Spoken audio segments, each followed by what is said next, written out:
Assalamualaikum warahmatullahi wabarakatuh. Hari ini cikgu akan meneruskan pengajaran matematik tambahan bab 8 taburan kebarangkalian subtopik 8.1 tajuk taburan binomial bahagian pertama. Dalam bahagian ini, yang pertama hasil pembelajaran diharap murid dapat menyinaraikan unsur bagi sesuatu pembeli ubah diskrit binomial. Sebelum kita mulakan, harap murid-murid dapat mentafsir maksud-maksud perkataan dalam tajuk ini. Yang pertama, pembeli ubah rawak diskrit.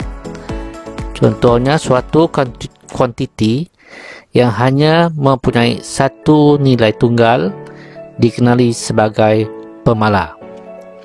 Contohnya, bilangan saat dalam 1 minit sentiasa 60 saat. Maka 1 minit merupakan kuantiti pemala. Sesuatu kuantiti yang mempunyai nilai-nilai yang berlainan dikenali sebagai pemboleh ubah. Contoh, kehadiran pelajar dalam kelas sentiasa berubah sepanjang tahun, maka ia merupakan satu pemboleh ubah. Yang ketiga, dalam satu eksperimen, biasanya kita tidak dapat meramalkan kesudahan eksperimen itu dengan tepat, maka eksperimen itu dikenali sebagai eksperimen rawak. Contohnya, 2 keping duit siling yang mempunyai permukaan gambar dan angka dilambungkan secara serentak. Apakah kesudahan yang mungkin bagi ruang sampel S ini? Jadi di sini kita tak dapat meramalkan tentang dengan tepat kesudahan yang manakah yang akan muncul. Jadi penyelesaiannya, kita boleh menggunakan gambar rajah pokok adalah seperti berikut. Contohnya, lambungan pertama sama ada kita dapat gambar G untuk gambar, A untuk angka. Lambungan kedua pun sama, dapat gambar G dan angka A. Jadi kesudahan yang kita dapat adalah sama ada GG, GA, AG ataupun AA. Maka ruang sampel S bagi contoh ini adalah GG, GA, AG dan AA. Bilangan angka yang diperolehi dikaji. Jika X mewakili bilangan angka yang muncul, maka X boleh mengambil nilai-nilai 0, 1 dan 2 berdasarkan jadual berikut. Contoh kesudahan: AA, AG, GA, GG. Nilai X adalah nilai angka yang dikaji.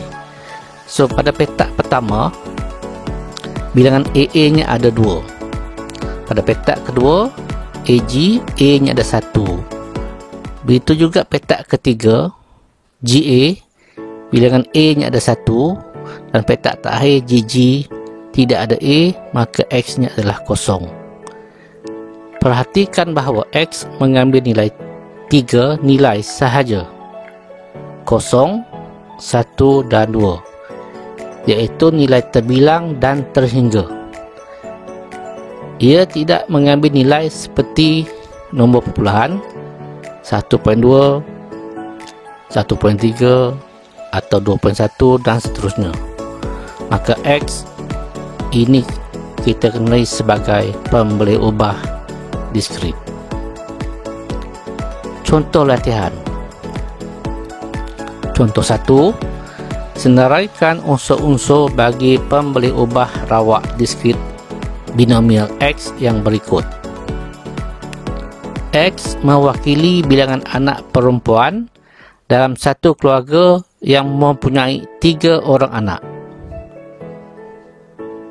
So, kita menggunakan gambaran pokok untuk menjawab contoh begini. Okay. Anak pertama yang lahir, lelaki atau perempuan. Begitu juga anak kedua, lelaki atau perempuan. Begitu juga anak ketiga, lelaki atau perempuan. Maka kesudahan yang kita akan dapat adalah lelaki, lelaki, lelaki, atau lelaki, lelaki, perempuan, atau LPL, LPP, PLL, PLP, PPL, PPP. Ada 8 kemungkinan. Untuk seterusnya, kita mencari nilai X. X mewakili nilai anak perempuan dalam kesudahannya.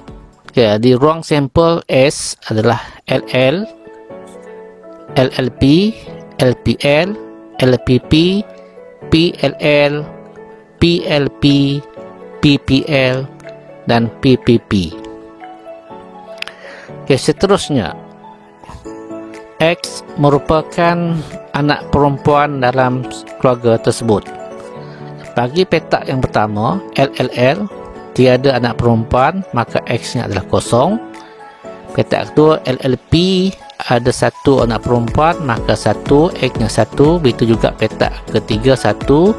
Petak keempat, LPP, ada 2 anak perempuan, ada 2.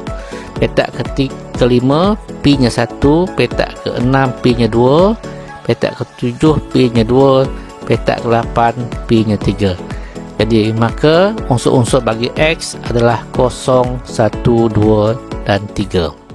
Okey, di sini cikgu sediakan 4 soalan untuk murid-murid menjawab. Diharap murid-murid dapat menjawab dengan tepat dan betul seperti jawapan yang diberikan.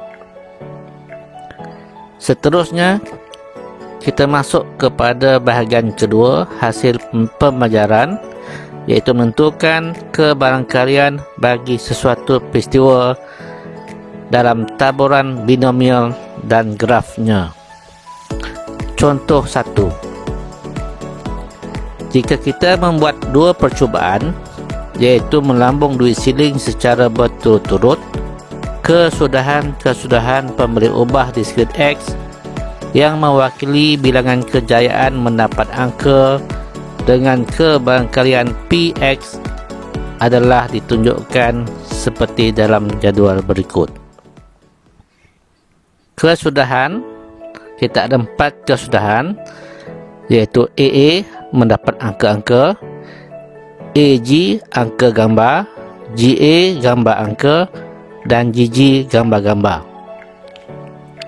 Jadi bilangan kesudahan untuk mendapat AA, ya, kejayaan untuk mendapat A ada 2, AG ada 1A, GA ada 1A, GG kosong kerana tidak ada A.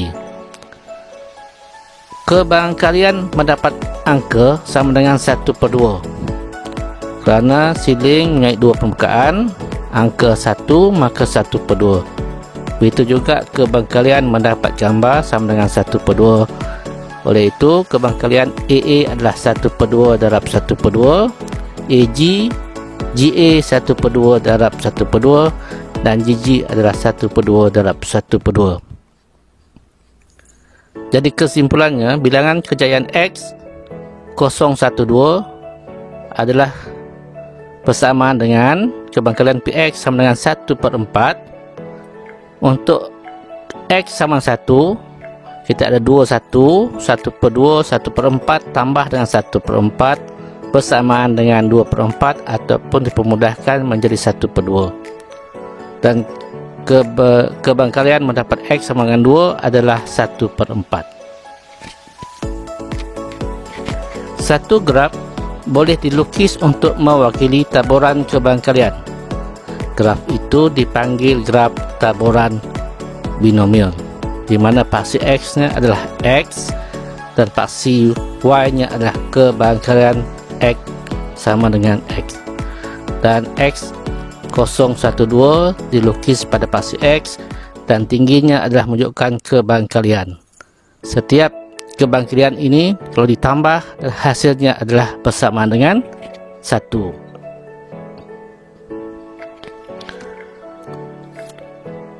Di sini cikgu sediakan satu soalan untuk murid-murid menjawab. Diharap murid-murid dapat menjawab dengan tepat dan betul. Setakat ini sahaja PDBC cikgu. Diharap murid dapat mengikuti bahagian kedua sambungan tajuk kebangkalian, iaitu menentukan kebangkalian bagi suatu peristiwa dalam taburan binomial. Kepada semua penonton, sila klik butang subscribe untuk terus menyokong cikgu, like, share dan komen. Sekian, terima kasih.